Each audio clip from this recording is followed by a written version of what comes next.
दोस्तों आज के इस वीडियो के अंदर हम आप सभी के साथ में आपकी क्लास 8th पॉलिटिकल सब्जेक्ट के चैप्टर नंबर फर्स्ट के पार्ट फोर्थ को डिस्कस करने वाले हैं। और यार इससे पहले 3 पार्ट्स की वीडियो आप पक्का देख लेना, तभी आप इसे अच्छे से यहाँ पे समझ पाएंगे। तो यार हम डिस्कस कर रहे थे, आप सभी को पता है कि हमारे जो की फीचर थे कॉन्स्टिट्यूशंस के उनको, तो कल हमने आपके साथ में डिस्कस किया था पार्लियामेंट्री फॉर्म ऑफ गवर्नमेंट के बारे में। एंड देन उससे पहले मैंने आपको बताया था यहाँ पे वही आपका जो पहले वाला पॉइंट था कि भाई जो डेमोक्रेसी है ना हमारे देश के अंदर, वो यानी कि आपका फेडरलिज्म के बारे में भी मैंने आपको यहाँ पे बताया था। ठीक है, तो ये दोनों पॉइंट आपके यहाँ पे क्लियर होने चाहिए। तो चलो अब हम प्रोसीड करते हैं हमारे नेक्स्ट पॉइंट की तरफ, जो कि आपका हमारे पास आता है सेपरेशन ऑफ पावर, यानी कि पावर का बंटवारा। तो यहाँ पे कहते हैं according to the constitution there are 3 organs of the government, there are the legislature, the executive and the judiciary. This legislature refer to our elected representative. The executive is a smaller group of people who are responsible for implementing laws and running the government. The judiciary, of which you will read more in unit 3 of this book, refer to the system of the courts. In this court, in order to prevent the misuse of power by any one branch of the government, the constitution says that each of these organs should exercise different powers. Though this each organ acts as a check on the other organ of the government, this ensure the balance of power between all three. अब यहाँ पे basically आप सभी को यही बात बताते हैं कि तो अब यहाँ पे सेपरेशन ऑफ पावर के अंदर आप सभी को बेसिकली यही बात कन्वे करना चाहते हैं कि भाई जो हमारा संविधान है ना, उसने अपनी पावर को 3 ऑर्गन्स के अंदर बांट रखा है। यानी कि जो हमारी पावर होती है पूरी मतलब गवर्नमेंट की, उसको 3 पार्ट्स के अंदर बांट रखा है। अब आपके मतलब कि माइंड में आ रहा हो कि भाई ये ऑर्गन्स क्या होते हैं, ये क्या होते हैं। चलो मैं आपको बताता हूँ कि भाई मानो यार आप कहीं के हेड हो तो आपके पास पूरी पावर है, यानी कि आप हो कॉन्स्टिट्यूशन। अब आपके 3 दोस्त हैं, ठीक है, तो आपने उन तीनों के पास में आधी आधी पावर बांट दी जिससे कि कोई मिसयूज ना कर पाए। तो ऐसा ही कुछ हमारा कॉन्स्टिट्यूशन भी करता है। यहाँ पे बेसिकली उसने किया क्या है कि जो हमारा कॉन्स्टिट्यूशन है उसके पास पावर है, उसने यहाँ पे 3 ऑर्गन्स के अंदर पावर बांट दी। पहला ऑर्गन है आपका लेजिस्लेचर, दूसरा है आपका एग्जीक्यूटिव और तीसरा है आपका जुडिशरी। अब जुडिशरी के बारे में हम ज़्यादातर स्टडी करेंगे आपकी यूनिट 3 के अंदर, तो आप ज़्यादा मतलब कि इसके बारे में अगर मैं अभी ना डिस्कस करूँ तो आप ज़्यादा मतलब चिंतित मत होना इस बात को लेके। और यहाँ पे जो जुडिशरी होती है वो आपकी न्यायपालिका होती है, जैसे कि supreme court, high court, district court, आपने सुना भी होगा इनके बारे में, ठीक है ना। तो इसके बारे में हम डिस्कस करेंगे बाद में, आज के चैप्टर के अंदर नहीं करने वाले। अब यहाँ पे जो आपका लेजिस्लेचर होता है, ये यार इसके अंदर वो वाले लोग आपके इंक्लूड होते हैं जो कि आपके जैसे कि जिसको हम इलेक्ट करते हैं, चुनते हैं, और चुनने के बाद या जैसे कि आपके नेता बना दिए हम लोगों, जो लीडर हम बनाते हैं चुन के, बेसिकली वो लोग। अब एग्जीक्यूटिव के अंदर आते हैं वो लोग, यानी कि जो भी गवर्नमेंट लॉ बनाती है, पॉलिसी बनाती है, उसको एग्जीक्यूट करने वाले, यानी उसको लागू करने वाले। इसके अंदर आपके IAS IPS को भी हम इंक्लूड कर सकते हो। तो जस्ट एक पार्ट है, इस ऐसे बहुत सारे वर्कर्स यहाँ पे इसी के अंदर इंक्लूड होती हैं, ठीक है। तो अब यहाँ पे बेसिकली आपको यही बात बता रहा था, और यहाँ पे बता रहा था कि भाई जो हमारी पावर है वो किसी एक इंसान के हाथ में नहीं है। हमारे संविधान ने इसको 3 ऑर्गन्स के अंदर बांट रखा है। और यार ऐसे भी नहीं हो सकता कि भाई मानो यहाँ पे जो लीडर्स हैं अपनी पावर का मिसयूज़ करने लग जाएं। अगर वो मिसयूज़ करेंगे तो यहाँ पे हमारे पास जुडिशरी है, यानी कि न्यायपालिका है, जो कि इसके ऊपर ध्यान रखेगी और इनको पावर का मिसयूज़ नहीं करने देगी। मतलब कि इन तीनों में से अगर आपका कोई सा भी ऑर्गन अपनी पावर का मिसयूज़ करने की कोशिश करते हैं तो भाई तीनों ऑर्गन्स एक दूसरे के ऊपर नज़र रखते हैं और किसी को भी पावर का मिसयूज़ करने नहीं देते, ठीक है। अगर एक बंदे के हाथ में पावर होती तो आप सभी को पता है कि भाई मिसयूज़ हो सकता था। उसके बाद आगे बोलते हैं कि भाई जो आपके कॉन्स्टिट्यूएंट असेंबली के मतलब कि मेंबर थे, member of the constituent assembly, फिर that the executive might become too strong and ignore its responsibility to the legislature, the assembly therefore include a number of provisions in the constitutions to limit and control the action taken by the executive branch of the government as a whole। अब यहाँ पे basically आप सभी को यही बात बताते हैं कि भाई जो आपकी कॉन्स्टिट्यूएंट असेंबली थी, इनको लगा कि भाई यहाँ पे कभी ये जो आपकी एग्जीक्यूटिव ब्रांच के लोग हैं ये अपनी पावर का मिसयूज़ ना कर लें। फिर उसके लिए हमारे संविधान के अंदर कुछ एक्ट्स इन लोगों ने डाल दिए जिससे कि वो अपनी पावर का मिसयूज़ ना कर पाएँ, ठीक है। उसके बाद बोलते हैं कि जो आपका वर्ड स्टेट है used in this chapter, this does not refer to any state government. Rather than we use state, we are trying to distinguish it from the government। कि भाई यहाँ पे बता रहा है कि भाई ये आपका मतलब कि कोई स्टेट गवर्नमेंट से ये वर्ड आपका रिलेट नहीं करता। Rather than we use state, we are trying to distinguish it from government. कि भाई हमने यहाँ पे स्टेट वर्ड का यूज़ आपको गवर्नमेंट से थोड़ा अलग दिखाने के लिए यहाँ पे करना चाहते हैं। तो यहाँ पे बताता है government is responsible for administering and enforcing laws, the government can change with elections. उसके बाद the state on the other hand refer to a political institutions that represent a sovereign people who occupy a definitive territory. We can thus speak of the Indian state, the Nepali state, etc. The Indian state has a democratic form of government, the government और the executive. उसके बाद यहाँ पे बताते हैं आप सभी को, is one part of the state refer to more than just the government and can not be used interchangeably with it. Discuss the different between the state and the government with your teacher. तो यार basically यहाँ पे आपको बहुत एक complicated चीज़ इन लोगों ने बोल के बता दी है। चलो मैं आपको उसको बहुत सिंपल वर्ड्स में यहाँ पे एक्सप्लेन करता हूँ और आप उसको ध्यान से समझने की कोशिश करना, ठीक। तो अब यहाँ पे बोल रहे हैं कि भाई जो आपका ये वर्ड स्टेट है, ठीक है ना, अब इसका मतलब आप ये मत समझना कि भाई इसका मतलब है कि इसका मतलब हो गया आपकी गवर्नमेंट, नहीं, ये मतलब इसका नहीं है। उसके बाद बोलता है कि अगर आप इसका मतलब ये समझेंगे कि भाई हम बात कर रहे हैं स्टेट गवर्नमेंट की, तो सर ये भी गलत है। अगर आप सोचेंगे इसका मतलब ये है कि भाई आपकी इंडियन गवर्नमेंट, तो ये भी गलत है। यानी कि आप एक स्टेट वर्ड को बार बार गवर्नमेंट की जगह, स्टेट गवर्नमेंट की जगह या फिर स्टेट की जगह तो हम यूज़ करते हैं, वो जस्ट एक डिनोट करने के लिए करते हैं, तो ऐसे नहीं कर सकते। उसके बाद यार आगे आप सभी को बताते हैं कि बेसिकली स्टेट वर्ड का मतलब होता क्या है, लेकिन उससे पहले आप समझिए एक बार गवर्नमेंट के मतलब को। तो यहाँ पे आपकी गवर्नमेंट का मतलब होता है आपकी वो वाली बॉडी, किसी भी देश के अंदर आपकी वो वाले लोग जो आपकी कोई गवर्नमेंट के लॉ बनाते हैं, पॉलिसी बनाते हैं, उसको इम्प्लीमेंट करने की कोशिश करते हैं ताकि लोग उससे फ़ायदा उठा पाएँ और लोगों को ज़्यादा से ज़्यादा फ़ायदा यहाँ पे पहुँच पाए। तो जो वो काम करते हैं वो लोग होती है आपकी गवर्नमेंट, ठीक है ना। तो अब यहाँ पे बेसिकली मैं आपको एक स्कूल का एग्जांपल लेके बताता हूँ। अब ज़्यादातर बच्चे स्कूल में पढ़ते होंगे, अब स्कूल होता है आपका, ठीक है ना। अब यार स्कूल के अंदर आपका प्रिंसिपल होता है, डायरेक्टर होता है और बहुत सारे टीचर होते हैं। इन सभी का काम क्या होता है कि भाई स्कूल के अंदर डिसिप्लिन बनाना, बच्चों को पढ़ाना, मतलब कि ये जो सारे काम होते हैं ये आपके टीचर्स देखते हैं ऐसे ऐसे। तो आप इनको लगा सकते हो कि भाई ये जो टीचर्स हैं आपकी, ये है आपकी गवर्नमेंट। मैं जस्ट आपको रेफरेंस के लिए बता रहा हूँ, एग्जैक्टली ऐसा नहीं होता है, बट मैं आपको समझाने के लिए बता रहा हूँ कि आखिरकार आपकी गवर्नमेंट होती क्या है। ऐसे जो आपके लीडर्स हम लोग चुनते हैं, जो आपके IAS IPS, जो आपकी ये ऑफिसर्स होते हैं, जो जुडिशरी के अंदर लोग होते हैं, ये सभी मिलके आपकी बनाते हैं यहाँ पे गवर्नमेंट, ठीक है। तो ये बात आप समझ सकते हो। अब यार आपका जो स्टेट वर्ड होता है वो किसके लिए यूज़ होता है, अब बारी आती है स्टेट वर्ड की। अब स्टेट वर्ड का मतलब होता है यार कि भाई किसी एक मतलब की बाउंड्री के अंदर, अब मानो यार ये इतनी सारी बाउंड्री है, हाँ स्कूल से ही बताता हूँ आपको। देखो यार आपका स्कूल है, मानो वो इतना, आपकी उसकी इतनी बाउंड्री है, ठीक है ना। यहाँ पे आपका प्लेग्राउंड हो गया और यहाँ पे यार आपके मतलब स्विमिंग पूल वगैरह हो गया और यहाँ पे आपके पढ़ने के लिए हो गया, ठीक है ना।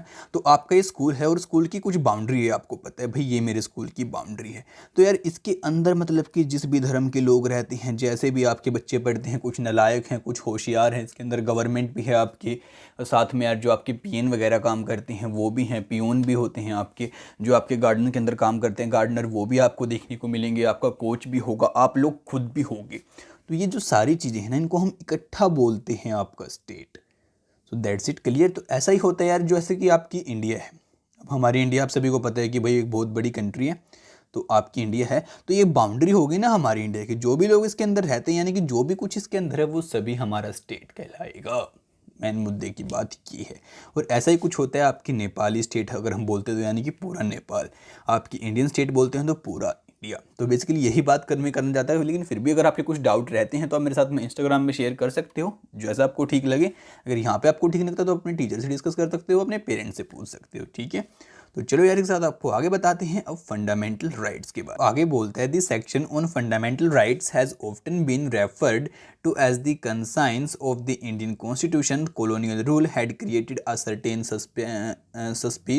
suspicion of the state in minds of the nationalists, and they wanted to ensure that a set of written right would guard against the misuse of the state power. Independent in India, fundamental rights therefore protect citizens against the arbitrary and absolute exercise of power by the state. The Constitution thus guarantees the right of individual against the state as well as against the other individuals. अब यहाँ पे basically आप सभी को यही बात बताते हैं कि भाई आप सभी को पता है यहाँ पे हमारे भारत के अंदर अंग्रेज आए थे, वो हमारी गवर्नमेंट की तरह यहाँ पे काम कर रहे थे, तो उसने लोगों के ऊपर काफ़ी यहाँ पे जुल्म ढाए।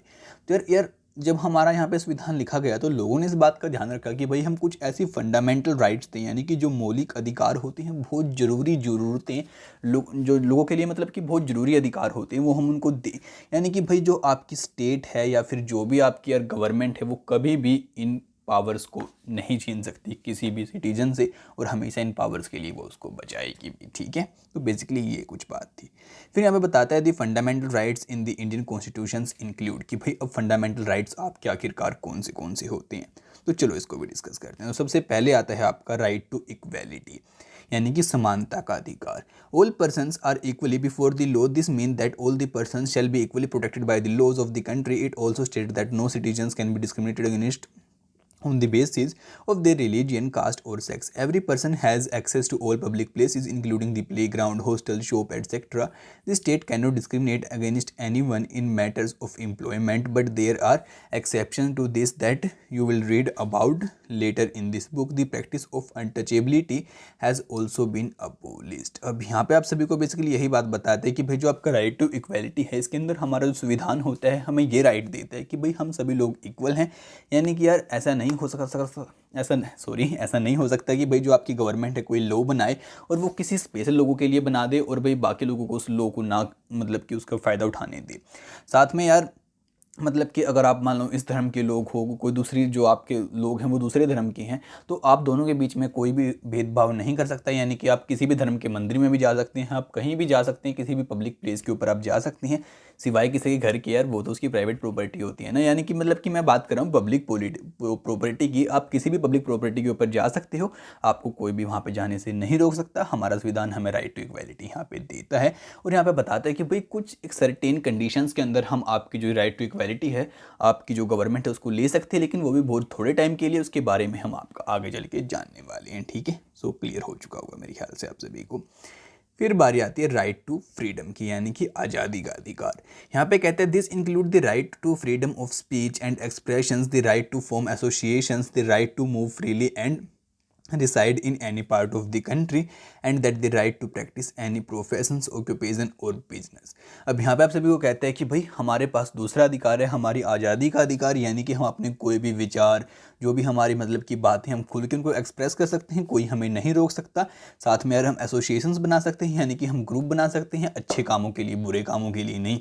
उसके बाद हमें बताते हैं कि भाई हम आज़ादी से घूम सकते हैं, हमारे किसी भी देश के कोने के अंदर कहीं भी जाके रह सकते हैं, कोई भी हम अपना यहाँ पे धंधा चुन सकते हैं या फिर कोई बिजनेस हम चुन सकते हैं, या फिर कोई भी हमने जो आगे चल के जॉब पानी है या फिर जो भी हमारा सपना है उसको हम अचीव कर सकते हैं, कोई हमें नहीं रोक सकता। उसके बाद आती है आपकी राइट अगेंस्ट एक्सप्लॉयटेशन, यानी कि कई लोगों के ऊपर आपको पता होगा मजदूरों के ऊपर बहुत ज़्यादा काम ले लेते हैं, तो उसको हम बोल देते हैं बेसिकली एक्सप्लॉयटेशन। तो उसके लिए भी हमारे संविधान के अंदर राइट हमें देखने को मिलती है। तो यहाँ पे कहते हैं the constitution prohibit human trafficking for labour and employment of childrens under 14 year of as.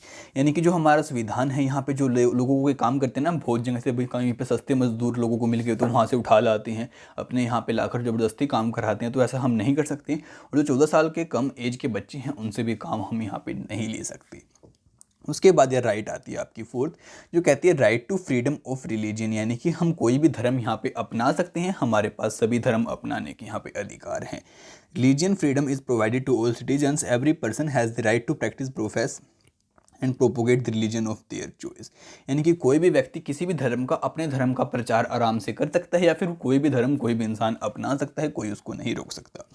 उसके बाद यहाँ पे आती है आपका फिफ्थ, जो कि कहता है कल्चरल एंड एजुकेशनल राइट, यानी कि आपकी जो संस्कृति है और जो आपकी एजुकेशन है उसकी राइट भी आपके पास पूरी देखने को मिलती है। इसका मतलब है the constitution state that all minorities religious or linguistic can set up their own educational institutions in order to preserve and develop their own culture। यानी कि भाई किसी भी धर्म के लोग अपनी कोई भी शिक्षण संस्थाएं यहाँ पे खोल सकते हैं, यानी कि लोगों को पढ़ाने के लिए कोई स्कूल कॉलेज कुछ भी खोल सकते हैं, जहाँ पे जाके वो अपने धर्म की भाषा में या फिर अपनी धर्म की बातें लोगों को समझा सकते हैं, कोई उन्हें नहीं रोक सकता। उसके बाद आती है आपके सिक्स्थ राइट, जो कि कहती है राइट टू कॉन्स्टिट्यूशनल रेमेडीज़। इसका मतलब है this allow citizens to move the court if they believe that any of their fundamental rights have been violated by the state। यानी कि अगर स्टेट उनकी कोई भी, यानी कि स्टेट के अंदर मैंने आपको बताया ना कि भाई सारे लोग भी इंक्लूड होते हैं, हर एक चीज़ इंक्लूड होती है, यानी कि आपकी गवर्नमेंट या फिर कोई भी लोग अगर किसी भी आपकी फंडामेंटल राइट्स के आपको छीनना चाहता है या कुछ भी आपके ऊपर हैम्पर करने की कोशिश करता है, तो इस राइट के तहत, राइट ऑफ कॉन्स्टिट्यूशनल रेमेडीज़ के तहत आप कोर्ट में जा सकते हैं, अपने दरख्वास्त वहाँ पर लिखवा सकते हैं और उसके खिलाफ केस कर सकते हैं, ठीक है। उसके बाद आगे आप सभी को बताते हैं moreover The various minority communities also expressed the need of the constitutions to include rights that would protect their groups. The constitutions therefore also guarantee the right of minority against the majority as। अब हमें बताते हैं कि भाई कुछ आपके जो minority यानी कि छोटे छोटे लोगों के जो ग्रुप होते हैं, अबे यार इसको मैं आपको ऐसे समझाता हूँ। देखो कि भाई यहाँ पे मानो भाई एक ही धर्म के आपके बहुत सारे लोग रहते हैं, ठीक है, और जो दूसरे धर्म के लोग हैं वो बिल्कुल इतने से रहते हैं, आपके छोटे वाला जो गोल सर्कल बनाया ना मैंने इतने वाले। तो यार अब ये तो इनको दबा लेंगे, इन लोगों से अपना काम वो करवाने लग जाएंगे। तो यार ये यहाँ पे कहते हैं कि भाई जो हमारा संविधान है, इन्होंने आगे जाके गवर्नमेंट में कहा, तो संविधान ने कहा कि भाई यहाँ पे जो आप हो ना, आपको भी यहाँ पे ऐसे कोई नहीं दबा सकता। आप अपने धर्म के आराम से अपना धर्म को परफॉर्म करो, आपको जो पढ़ना है पढ़ो, अपने धर्म के अंदर पढ़ना है वैसे पढ़ो, मतलब कि जो भी आपको करना आप भी फ्री हो। आप इसको इस मेजोरिटी से डरने की जरूरत यहाँ पे बिल्कुल भी नहीं है। फिर बताते हैं, doctor Ambedkar has said about this fundamental right their object is twofold. The first objective is that every citizens must be in a position to claim to rights, and secondly their right must be binding upon authority that has got the power to make laws. और यहाँ पे बता रहा है कि भाई जो laws हमारी गवर्नमेंट बनाएगी वो इन माइनॉरिटी को देखते हुए भी बनाएगी, ये नहीं कि भाई मेजोरिटी को देखते हुए यहाँ पे लॉ बना दिया। तो ये कुछ बात भी यहाँ पे बताना चाहता है, ठीक है। अब चलो यार एक बार फटाफट से रीडिंग करते हैं और फिर एक्सप्लेन करते रहते हैं आगे। फिर कहते हैं, in addition to fundamental right the constitutions also has a section called the Directive Principal State Policies of these sessions has designed by the member of the Constituent Assembly to ensure greater social and economic reforms and to serve as a guide to the independent India state to institute laws and policies that help reduce the poverty for the masses. Which fundamental rights will be following such situations violate. अच्छा। अब यहाँ पे आप सभी को पहले तो ऊपर बोलते हैं कि भाई हमारे जो संविधान है उसके अंदर आपको डीपीएसपी भी देखने को मिलेगा, जो कि होता है आपका director principle of the state policies. इसका मतलब कि भाई आगे चल के आपकी गवर्नमेंट कोई भी लॉ बनाती है, कोई पॉलिसी बनाती है, तो उसको यहाँ पे कुछ इस तरीके से बनानी होगी कि भाई सभी लोगों को उससे फ़ायदा हो, और साथ में यार जो आपकी मतलब कि जो हमारा इंडिया है वो पॉवर्टी से, गरीबी से और ज़्यादा बाहर आ पाए, इस बात को देखते हुए। उसके बाद यार यहाँ पे आप सभी से क्वेश्चन पूछते हैं और कहते हैं कि आपको कौन सी राइट मिल, मतलब कि इन क्वेश्चंस को पढ़ना आप और उनको कमेंट करके बताना कि भाई आपको कौन सी सिचुएशन के अंदर क्या लगता है कि कौन सी राइट उस पर्सन की यहाँ पे वॉयलेट हो रही है, ठीक है। तो सबसे पहली सिचुएशन आपके सामने ये रही, जो कि आपको कहती है, if a 13-year-old child working in a factory manufacturing carpet, यानी कि आपके 13 साल का बच्चा एक चटाई बनाने की फैक्ट्री में काम कर रहा है, तो आपको क्या लगता है उसकी कौन सी राइट यहाँ पे छीनी जा रही है? तो फटाफट कमेंट करके बताओ क्वेश्चन नंबर 1 के आंसर की। सेकंड क्वेश्चन आपसे पूछता है, if a politicians in one state decide to not allow labours from other state to work in his state, कि भाई कोई यहाँ पे आपका पॉलिटिशियन है या फिर कोई लीडर है किसी स्टेट का, आप लगा सकते हो। अब यहाँ पे स्टेट का मतलब स्टेट है, यानी कि आप ये लगा लो आपके मध्य प्रदेश का कोई पॉलिटिशियन है, ठीक है। उसने यहाँ पे क्या कह दिया कि भाई यहाँ पे जो दूसरी स्टेट्स के लेबर हैं वो हमारी स्टेट के अंदर आके काम नहीं कर सकते, तो वो यहाँ पे क्या करना चाहते हैं, ठीक है। उसके बाद कहते हैं, if a group of people are not given permissions to open a Telugu medium school in Kerala, यानी कि कुछ लोगों का यहाँ पे ग्रुप था, उनका यहाँ पे इच्छा थी कि भाई हम यहाँ पे तेलुगु मीडियम स्कूल को केरला के अंदर खोलें, तो यार उनको मना किया जा रहा है। तो यहाँ पे क्या सीन हो रहा है आपका, if the government decide not to promote an officers of the armed forces for being a women, यानी कि भाई यहाँ पे अगर गवर्नमेंट ने काम किया कि भाई यहाँ पे जो वुमेन्स होती हैं उनको ऑफिसर बनने से मना कर दिया आपकी जो हमारी मिलिट्री सर्विस होती हैं उनके अंदर, तो यहाँ पे आपकी कौन सी राइट हैम्पर हो रही है? तो सोचो फटाफट से। उसके साथ आपको हम बताते हैं कॉन्स्टिट्यूशन के 5th फीचर के बारे में, जो कि हमें बताता है सेकुलरिज्म के बारे में। अब यहाँ पे होता है, a secular state is one in which a state does not officially promote any one religion as the state religion. We will read more about this in the following chapter. You will understand the ways in which a country history often determines the kind of constitutions that a country adopts for itself.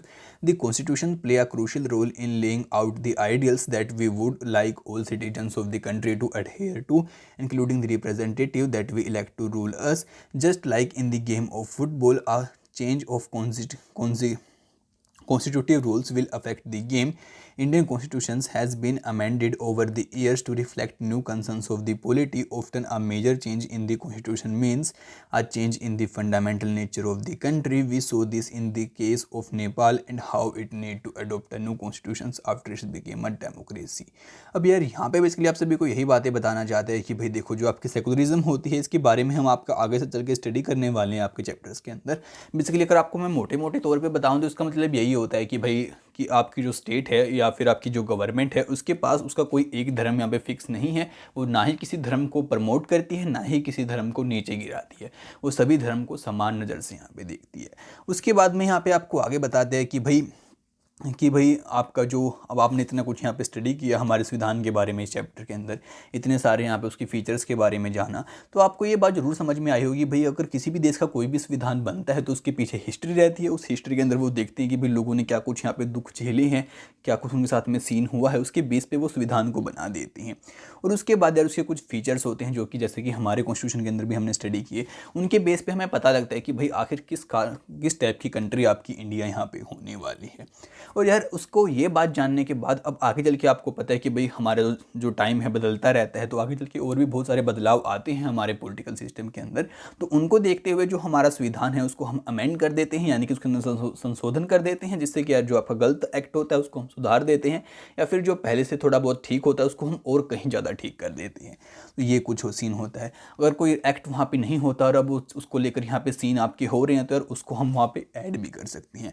और ये कुछ बात हमने यहाँ पे नेपाल के example लेके भी पीछे स्टडी की थी आपके फर्स्ट पार्ट के अंदर कि भाई नेपाल के अंदर आपका क्या कुछ सीन हुआ था और बाद में उन लोगों ने कैसे यहाँ पे डेमोक्रेसी सेट कर ली। ठीक है, तो वो सब आपको यहाँ पे याद ही होगा। फिर यहाँ पे आगे आपको पिक्चर दिखाता है नेहरू की, ये देखिए आप। उसके बाद ये देखिए आप, ये सारे मिलके यहाँ पे साइन कर रहे हैं यहाँ पे इतनी बड़ी बुक को।